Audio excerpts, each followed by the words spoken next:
beautiful YouTube family. Thank you for joining me for this series where we're going to be looking at the sun through all the signs and houses.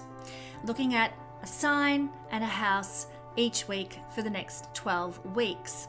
But before we get into this week's sign and house, what is the sun all about? Well, it's how we choose to build our kingdom in this earthly existence. For most people, this is usually done through a career and through some kind of worldly achievements. The sun represents that in a general sense in the horoscope. There are other factors that we look at as well when we're doing like a career reading or something like that, but the sun is always a key player. The sun is also how we choose to identify ourselves. You know, maybe if we have the sun in the 6th house, we will identify ourselves as a helper, somebody who fixes things, solves problems for others. Perhaps if we have the sun in the 9th house, we might identify ourselves as a wisdom giver, someone with a lot of knowledge. Maybe if we have the sun in the 1st house, we might see ourselves as something of a hero in the world, here to make a change, here to make a difference in the world. Remember though that these are stories that are given to us by, let's say, our ego. The sun actually represents our ego. And so these can sometimes be stories that we buy into for ego identification as well. The sun ruling our identity and ruling our egoic self as well. Now, the sun is also our self-confidence. And so it's where we need to focus our energy in order to grow our self-confidence. For example, if you have the sun in the 11th house, that is saying that if you want to increase your self-confidence in the world, establish greater networks, build your friendship circles, and you will grow your own personal self-confidence as well. You might even get a sense of self-confidence through being a great friend to somebody too. The sun is the natural ruler of the sign of Leo, and they're a little bit the same in their energies in a sense. You know, they're both fun energies, they're both playful, they're both creative, they're both glamorous, and it's all about being the best. Wherever Leo sits is all about where am I the king, the best. And the same with the sun. Where does the sun sit? It's all about being the best. It's all about shining brightly in the world. The sun is like a superstar energy. It's a diva kind of energy, the famous person, the king, the queen. All of us have a little bit of solar energy going on. We've all got the sun somewhere in the chart. Some people are expressing it right out there for the whole world to see, and some people are keeping their diva energy a bit to themselves, but it's still there. Everyone is a king or queen in their own way, in some realm in life. The sun is the reminder in the chart of our own superstar nature. And it also reminds us, at least I get reminded when I look at my sun, that other people have a right to be a superstar too, to shine their light, to shine their energy in some way in the world. And I'm not here to usurp other people's right to be a king or queen in their own way, in their own manner. I am only here to shine my light in the manner that I'm called to do so. The sun's placement also shows us, therefore, where we shine, For example, sun in the 6th house might indicate you shine best by helping other people, by fixing problems for other people, finding solutions in life for other people. The sun in the 2nd house might show that you can really shine in financial matters or in some sort of creation of self-sufficiency in some way. The sun in the 10th house obviously is a very strong place. The sun is at the highest point in the sky when the sun is in the 10th house, and usually means you're born at midday. And therefore, when the sun is in the 10th house, we can shine in career. We can shine in worldly achievements, in our reputation. So that's the sun energy, a bit in a nutshell. It is the most creative planet. Now, no planet has exclusive rights to creativity, but when it comes to creative intelligence, the sun does sort of have a leading role to play, obviously. It is the giver of vitality. If you think about as above, so below, the old Hermetic principle, if we have no sun, we have no life in the solar system. We'll be sitting on Earth, it would be completely dark, we wouldn't even be able to see the moon or the other planets or each other. There would be no light, no life, nada, nothing. So the vitality that we experience comes from the sun. Our vitality as individuals is seen through the placement of the sun and its good or bad aspects in our natal chart. Again, as above, so below, the sun is illuminating, giving light as well as vitality and growth. It's giving light and it's giving illumination, as I said. So it is actually connected to our ability to see, literally and figuratively. And often people with, just a little tidbit for you, people with the sun in the first house in their childhood will often tend to need glasses or may have some sort of eye issue until they sort of come into their own in later life, and they may not need glasses when they're older. So to be able to see in the house of the body, sun in the first house can sometimes indicate a need for glasses or that there are eye issues. And hence I'm wearing my glasses for this series because I'm getting older and my eyes need a bit of support, so hence glasses. So the sun, just to wrap up what it's all about, is also representative of fathers and father figures generally, and their influence or no influence in our lives. The sun in the 12th house may well represent that the father figure in a person's life might have been absent or missing or not around very much or disengaged or something like that. So in a nutshell, the sun is the symbol of the present you in this incarnation, the you and your role in this particular lifetime. How you envision yourself is the sun, how you identify yourself, what you aspire to be, your outer self, the self you give to the world, and how you want others to see you. That is what the sun is all about. And I should also add, the sun rules the color gold. Hence, I've got my gold top on. So in this series, we're going to be, as I said, going through each sign and each house that corresponds to the sign and looking at the characteristics that the sun gives when it's in each of those placements, how we can shine, how we can generate our self-confidence in these areas of life. And without further ado, let's dive right in to our sun, house, and sign placements. So we're looking at the sun when it's present in either the sign of Taurus or the second house. And we're going to start by looking at the sun in Taurus. Here we are in the sign of Taurus on the astro wheel. So this means that your careers can be very Taurus-like. What I mean by that is, you might be involved in careers that are very calm, very stable kinds of careers, because Taurus is a very solid, stable, calm energy. You might not change careers very much over the course of a lifetime unless there are other mitigating factors that bring more upheaval to your career life. But Taurus tends to stay in a career for the longer term. They're the people who get the gold watches at the end of a 50-year stint. That kind of thing. So there's also the energy here because the sun rules the father. The father can be very calm, can be very stable, can be very solid, can be very Taurian-like as well. And the higher manifestations of this, that there's this pleasantness about the father, obviously, and the calmness and all that too is very pleasant also. And the father can also be in a Taurian type occupation.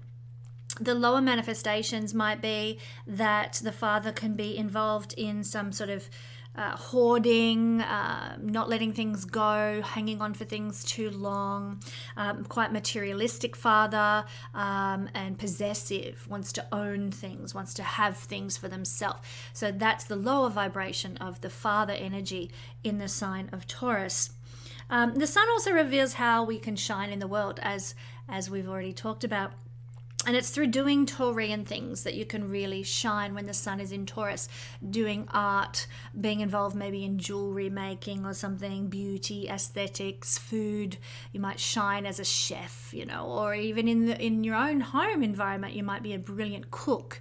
And that's one way that you shine. Doesn't mean you have to do it for a career, but you will potentially have great abilities in cooking and art and beauty and so on. Like I said, aesthetics, you might be very good with banking, and indeed banking is a career that's often associated for people who have the sun in Taurus. They do often get involved in the banking professions.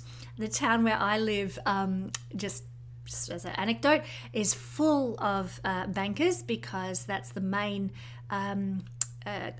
employee in town is the Bank Central. I live in a town that has a nationwide bank named after it. And so most of the people in this town are all very much bankers. I'd love to have a look at their charts. I bet a lot of them have Sun in Taurus.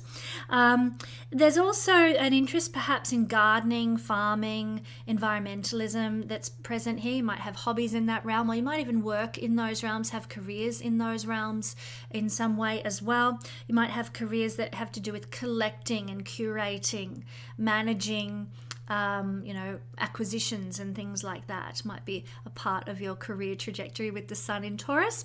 Handling sort of valuables, antique dealers, that sort of thing, especially if Saturn happens to be in Taurus as well, would indicate antique dealers, people who are dealing with old things. But financiers, finance advisors even sometimes might be seen with the Sun in Taurus, because Taurus is ruled by Venus, which is a planet of money, but also of counseling and advising. And here with the Sun in Taurus, you get the combination of both. An advisor and financial stuff as a career, Sun in Taurus. There's certainly confidence. Sun is our confidence, and there's confidence that comes in life through the accumulation of material possessions, through having stuff and having things. So people with the Sun in Taurus are generally we see them with the nice houses and the comfortable luxuries and having acquired things in life that make life a bit more cushy. So, unless, like I said, there are other mitigating factors in the chart, like, an intense 8th house that brings a lot more upheaval to life. But generally speaking, people with the Sun in Taurus like that solid side of life where they are a respectable member of the community, and they have the materiality to go along with being influential in the community in some way. What about if the Sun is in the 2nd house? Now, it doesn't have to be in Taurus, it can just be in the 2nd house in a different sign. That's what we're going to look at now. And this is the house placement of the Sun's always a little bit more powerful, a dynamic, than the sign placement. The sign's important, but think about it. The Sun is in a sign for 30 days at a time. So it's going to give that energy to anybody who is born in that 30-day period. It's not overly distinctive or overly unique when you think about it in that framework. But the house placement of the Sun is going to be far more potent, because houses change, they change their layout every 2 hours or so. So there's far more uniqueness and distinctiveness because of the Sun's house placement. And with the Sun in the 2nd house, a prominent male figure in the life, or a father figure in the life, might tend to impose their traditions and their values upon the family. In the Vedic system, the 2nd house is considered to represent the lineage of the family. So in this sense, a male figure might be imposing upon the lineage of the family. You might also, if you've got this in your chart, the Sun in the 2nd house, you might inherit genes that are very much like that of your father's family. You might take after your father's family more than your mother's family with this combination. And your father, with this placement, it tells us that he might have been a collector, he might have been an archivist, he might have been a cook, or he might have at the very least, he might have shone in those realms of life and with those capacities. He might have been a banker, he might have been involved perhaps also in hospitality or farming or environmentalism in some way, working with maybe even speech and the voice, which are seen from the 2nd house. He might have worked in those realms also. We inherit our creative potential from the Sun and the Sun's position, and our self-confidence shines wherever the Sun is in the chart also. So your self-confidence and your creative genius will come from 2nd house type of things. So that will come from creating a good income. Being self-sufficient in your resources is also a 2nd house thing as well. Ownership and possessions will give this effect too. Also, anything to do with the 5 senses, your sensual side, the touch, taste, sight, sound, and smell, and anything to do with that, like food, clothing, perfumes, yummy food, that kind of taste. Those sensual components of life are going to grow your self-confidence, and having those sensual, luxurious things in your life will make you feel more confident about who you are and about life in general. So that's a very important thing to note with the sun here. But family is also, as I said, a second house thing, and connection to family can be quite pivotal, quite important, as a source of self-confidence, as a source of well-being, in terms of your ego and your ability to shine in the world. Having a good family connection can be very important to you, as well as a connection to nature and the environment and the earth, because that's a very it's both Taurus and second house in nature carries that connection to the environment for both things. Now, because this is the house of the voice and the sun is big, sun's the biggest thing in the solar system, your voice can be very big, very strong, very powerful if you have the sun in the second house as well. And it's actually an indicator because this is the house of our own personal resources that we can generate for life. And the sun is incredibly generous. I said that in the introduction. It's a warm, affectionate energy. And you can be a very generous person if you have the sun in the second house. You want to give because life is so big and abundant, and you're even if you don't have a lot of resources, although people with the sun in the second house tend to have enough resources to go around, but you will tend to want to share what you've got with other people and give. Very generous placement. But your mission in life is to create financial self-sufficiency. You want to create a kingdom that is financially and materially self-sufficient. That's part of the purpose with the sun in the second house, and to create something of material value to leave behind you as a kind of a legacy for those who come after you. You can even shine as a keeper of history, because this is where we preserve things, and you might shine as a historian, you might shine as somebody who keeps archives, or as somebody who keeps literally a collection of preserves on the pantry shelf. You might be known for your impeccable kitchen pantry full of preserved apricots or something. This is a house of preserving things, and you might get your confidence and reputation in the world from those things. It's very interesting. Now, this is also the house of the face, and the face can be somehow unique, but not unique like quirky like Uranus, but unique in the sense that you will have this shining face, always like glowing, maybe always smiling. One of my teachers in high school, actually, she just had the most incredible smile, and she was always smiling. I never remember her with a frown on her face at all. I should get a look at her chart, but it wouldn't surprise me to see the sun in her second house, because that's just what people are like. They exude this shining, glowing, smiling aura. The sun rules by natural association, the fifth house, the house of joy. So when we have the sun in the house of the face, our face is going to generally have the expression of joyfulness about it and the aura of joyfulness about it. So just beautiful, really lovely. Now the sun is autonomy and independence, and it's likely in resources you're going to want to be independent. People who have the sun in the second house, particularly if the sun's in the second house and in Taurus, you're going to definitely want to be able to have your own self-sufficient property and be off the grid and all that kind of wonderful stuff. So sun in the second house can give this real desire for complete autonomy from the system, and with your own resources in some way, to create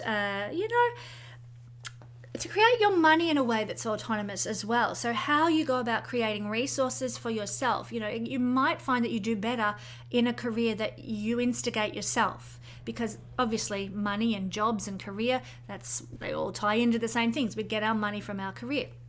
And so if you're generating your own resources, you're really probably better off with your own business when you have the sun in the second house. But you will be able to make a lot of money with the sun in the second house. It's a placement for, I guess the term is having the golden wallet, being able to generate resources on your own terms, in your own way, according to your own principles. So in that sense, it can be very, very fun and very lovely. And the sun is where we look for recognition, and so you can get recognition because of what you own. You're the guy down the street with the Ferrari kind of thing. People know you because of your stuff, your things. You can also receive recognition, though, because this is the house of your face and your voice. You might receive recognition for those things also as well, but also your generosity. As I said before, the sun is a very generous planet, and here in the second house, it can make you known for your generosity. You have a reputation for generosity. Now, you'll probably, because the sun is a hot planet, no kidding, we all know that, but in astrological terms it's a hot planet, and so this is a house of food. You will probably have an appreciation for hot, spicy foods. You might be one of those people who can eat one of those peppers that nobody else will touch with a 10-foot pole, you know. You might go fine with that. Hot, spicy foods go quite well with you. And there's also the potential, because the sun is our creative genius, you might be something of a creative genius with food. So therefore it's a brilliant placement for people who do work in the food industry, but they do something creative, like they're I know if Venus was here with the sun, you might be an exceptional wedding cake designer or something. With the sun here on its own, you might be just a brilliant curry chef, and you have the best, Indian curry restaurant in town or something like that. You really shine with your abilities with hot, spicy foods with this placement. You may also have, because the sun is where we have center stage roles, and in sort of in Taurus-like places where there are collections of things, you might really shine. Like you might shine in a library, for example, where they have a collection of books, and that can go on even after you've passed. For example, if you were, and Charles Dickens from recollection did not have this placement, but let's use him hypothetically as an example. He's long gone, and yet his books in the libraries, they borrowed all the time, for school projects and what have you. So he's a big player in public libraries still, even long after he's gone. And that would be an example of somebody who has the sun in the second house. I should have looked up some examples before I did this video of people who do have the sun in the second house, but I didn't, and I do apologize for that. I'll try and do that for future videos.